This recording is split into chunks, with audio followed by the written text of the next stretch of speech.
Today's flashback video is the top 10 grossing movies of half human, half insect Jeff Goldblum. We're going to look a little at the star himself first, his biography and lifestyle, before we talk a little bit about each of those movies. As usual, if you like what you see, please consider giving it a thumbs up. And if you want to see more, then you could even subscribe to the channel. That would be great if you did. Okay, so with that being said, let's do this. Jeffrey Lynn Goldblum. He says it's pronounced Bloom. Jeff Goldblum. Anyway, he's an actor and musician. We're going to call him just Jeff, which is how he's best known. Goldblum is a towering 6'4" tall and weighs around 200 pounds, with dark brown eyes and dark brown hair, which is now grey of course.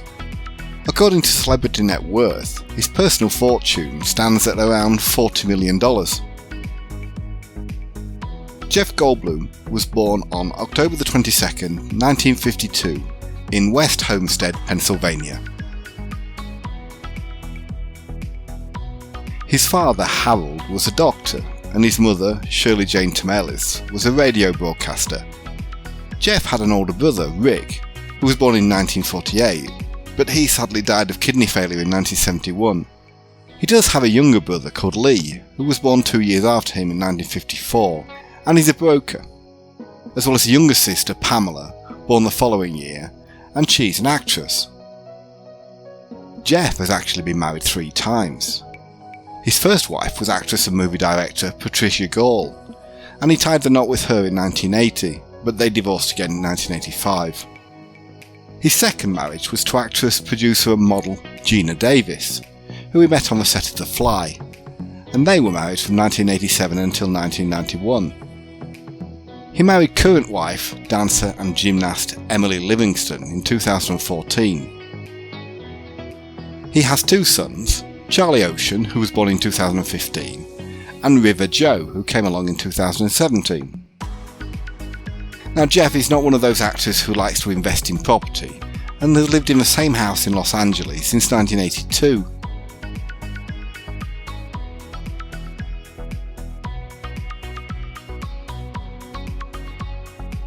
Surprisingly, he doesn't boast an impressive car collection either.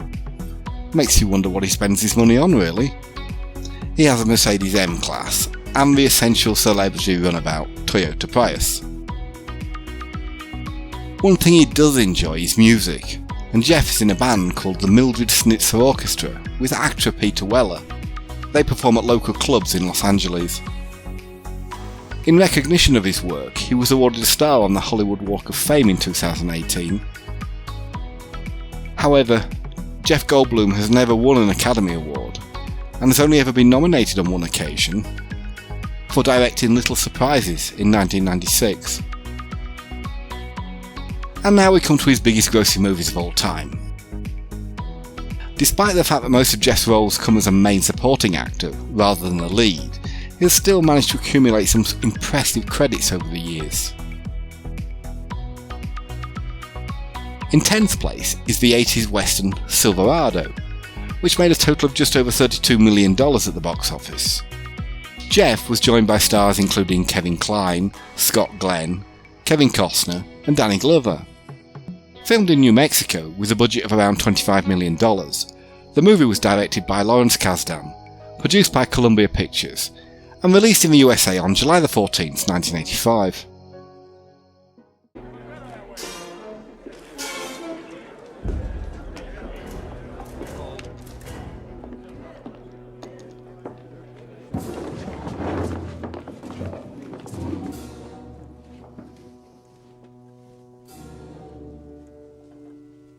You're wearing my hat. Rambling man Emmett assembles a group of misfit cowboys, which includes Kevin Costner, Kevin Kline and Danny Glover. After helping a group of settlers track down a pack of thieves, Emmett and his men descend on the troubled town of Silverado to seek their fortunes. Soon after arriving, they discover that the town has fallen into the grasp of greedy rancher Ethan McKendrick and its corrupt sheriff Cobb, with whom many of Emmett's men have unfinished business. At number 9 comes a movie I had never bothered with before, and having watched it, I can see why. Man of the Year. Sorry, just wasn't my thing. Co-starring Robin Williams, Laura Linney, Louis Black and Christopher Walken. The movie grossed just over $37 million in the United States, and at a little over $42 million didn't make much more worldwide, but I suppose you could say it doubled its money. Filmed in Ontario, Canada on a budget of just $20 million, the movie was directed by Barry Levinson, produced by Morgan Creek Entertainment, and released in the USA on October the 15th, 2006. You want to dance? I don't dance. Oh, They didn't teach you to dance at the FBI. J. Edgar Hoover was wonderful dancer. Fat but light on his feet. Could we just talk and not move? Sure. Tom Dobbs, comedic host of a political talk show a la Bill Maher and Jon Stewart, runs for president of the US as an independent candidate who, after an issues-orientated campaign and an explosive performance in the final debate, gets just enough votes to win.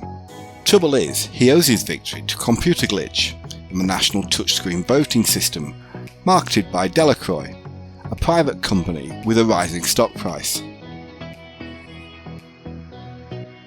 Next, we have what is perhaps Goldblum's best-known starring role, with the terrifying movie The Fly. Here, Jeff teams up with wife-to-be Gina Davis, John Getz, Joy Bushell, and Leslie Carlson. Not the biggest earner in the world, The Fly grossed just over $40 million at the box office in the USA, and a little more than $60 million worldwide. However, it did have a filming budget of just $15 million, and was based in Ontario, Canada. The Fly was directed by David Cronenberg, produced by SLM Production Group, and released on August 17, 1986.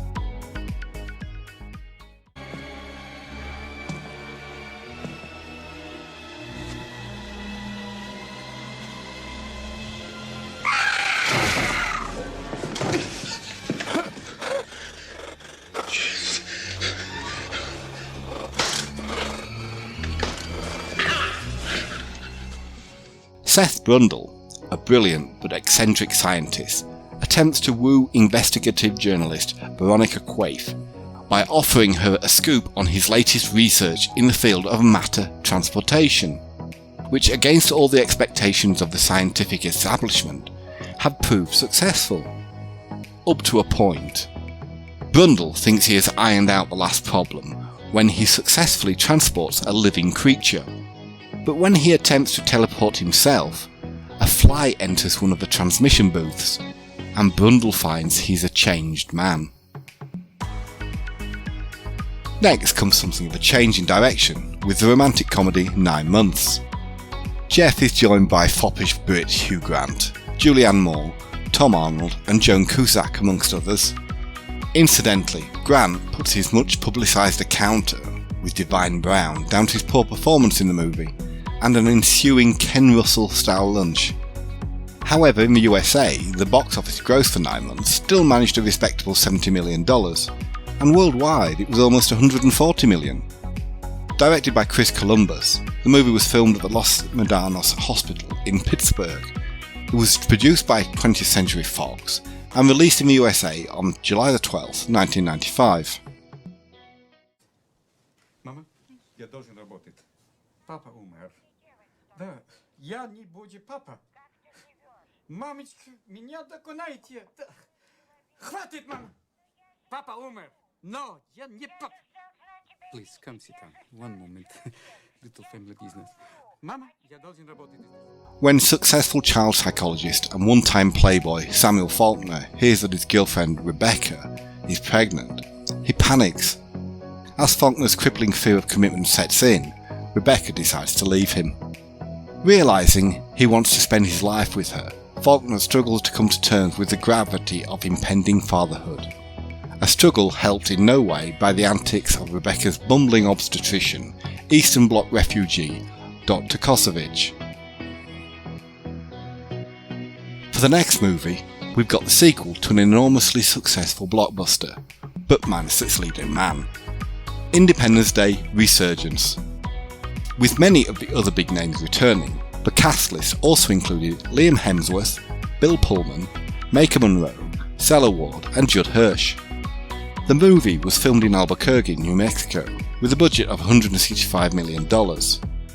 As with the original, it was directed by Roland Emmerich, produced by 20th Century Fox, and released in the USA on June 26, 2016.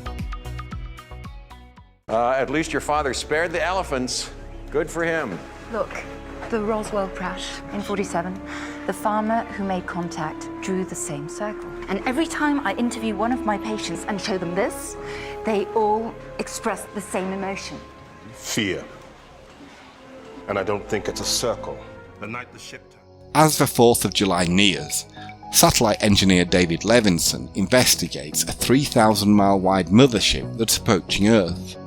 Fortunately, 20 years earlier, nations across the world started to use recovered extraterrestrial technology to develop an immense defense program.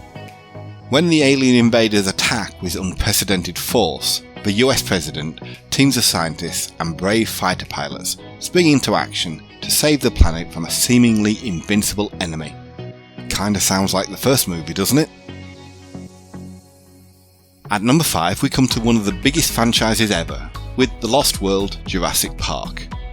Directed in the Redwoods National Forest, California, by Steven Spielberg, of course, with a budget of a little over $70 million, the movie co-starred Julianne Moore, Pete Postlethwaite, Vince Vaughn and Richard Attenborough.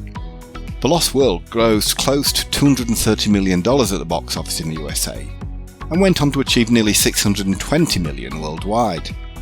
It was produced by Universal Pictures, and released on May 25th, 1997. You see that distinctive dome skull? 9 inches of solid bone. Now careful. See, the Pachy's neck attaches at the bottom of its skull, and instead of the back of its head is with reptiles. So when it lowers its head, its neck lines up directly with its backbone, which is perfect for absorbing impact. A research team is sent to an island 87 miles away from the previous home of Jurassic Park to document and photograph the now liberated dinosaurs. However, InGen, the bioengineering company, has sent another larger team to the same island to catch, sedate and transport some dinosaurs to San Diego, where they will be used in a new Jurassic Park location. Will both teams return to the mainland with successful findings, or will another tragedy occur? The number 4 movie is the original blockbuster with Will Smith in the lead role, Independence Day. This engrossing science fiction save-the-world bonanza co-starred Will Smith, of course, Bill Pullman, Mary McDonnell and Judd Hirsch amongst others. Independence Day was filmed at the Bonneville Salt Flats in Utah with a budget of $75 million. Which doesn't seem that much by today's standards. Directed by Roland Emmerich, the movie was produced by 20th Century Fox and released on July 7th, 1996. The box office revenue was well over $300 million domestically and reached almost $820 million worldwide. Now that's what I call a return on investment.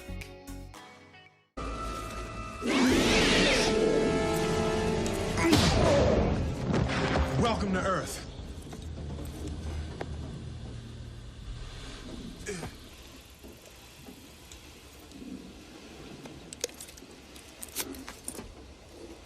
That's what I call a close encounter.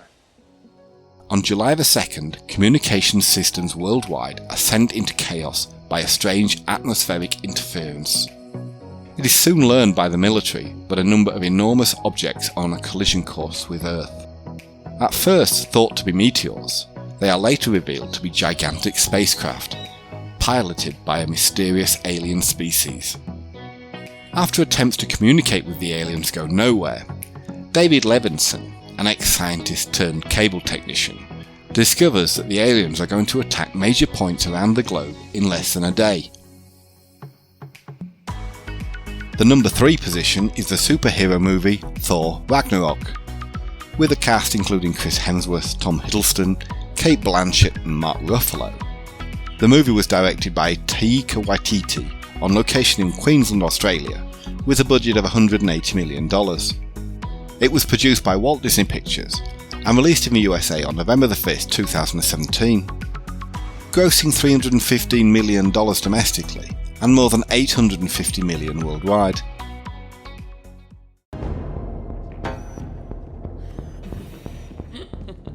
Hey, good girl.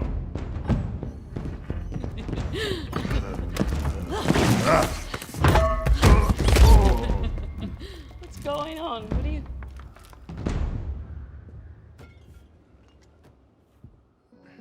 Imprisoned on the other side of the universe, the mighty Thor finds himself in a deadly gladiatorial contest that pits him against the Incredible Hulk, his former ally and fellow Avenger. Thor's quest for survival leads him in a race against time to prevent the all-powerful Hela from destroying his home world and the Asgardian civilization. At number 2, we have the movie that taught us to love, or fear, dinosaurs again, Jurassic Park. Jeff stars alongside Sam Neill, Laura Dern, Richard Attenborough, Bob Peck and others. Directed in California by Steven Spielberg, with a budget of a little over $60 million, it would cost a lot more today.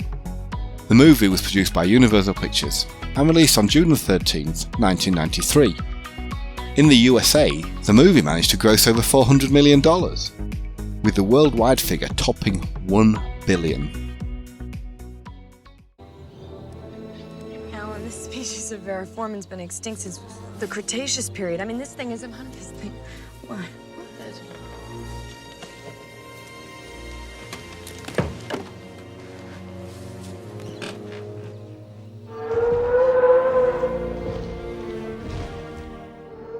Huge advancements in scientific technology have enabled a mogul to create an island full of living dinosaurs. John Hammond has invited 4 individuals, along with his 2 grandchildren, to join him at Jurassic Park. But will everything go according to plan? A park employee attempts to steal dinosaur embryos, critical security systems are shut down, and it now becomes a race for survival, with dinosaurs roaming freely over the island. And finally, the number 1 slot is held by the most recent instalment of that franchise, Jurassic World: Fallen Kingdom. Filmed in Northumberland, England with a budget of $170 million, the movie was directed by J.A. Bayona and co-stars Chris Pratt, Bryce Dallas Howard, Ralph Spall and Ted Levine. Just like the other movies in the series, Fallen Kingdom was produced by Universal Pictures and was released on June 24, 2018. Jeff Goldblum's top-grossing movie made almost $420 million in the USA and more than $1.3 billion worldwide. On a filming budget of $170 million, that's not a bad return. How many times must the point be made? We're causing our own extinction. Too many red lines have been crossed. And our home has, in fundamental ways, been polluted by avarice and political megalomania. 3 years after the Jurassic World theme park was closed down, Owen and Claire returned to Isla Nublar to save the dinosaurs when they learn that a once dormant volcano on the island is active and is threatening to extinguish all life there. Along the way, Owen sets out to find Blue, his lead raptor, and discovers a conspiracy that could disrupt the natural order of the entire planet. Life has found a way. Again. Now remember, these are Jeff's top grossing movies. Doesn't mean they're his best. That's a matter of opinion, of course. I'm sure there are others that you can think of that, in your opinion, deserve to be included. Let me know in the comments if there are any Jeff Goldblum movies that you think should have been in his top 10.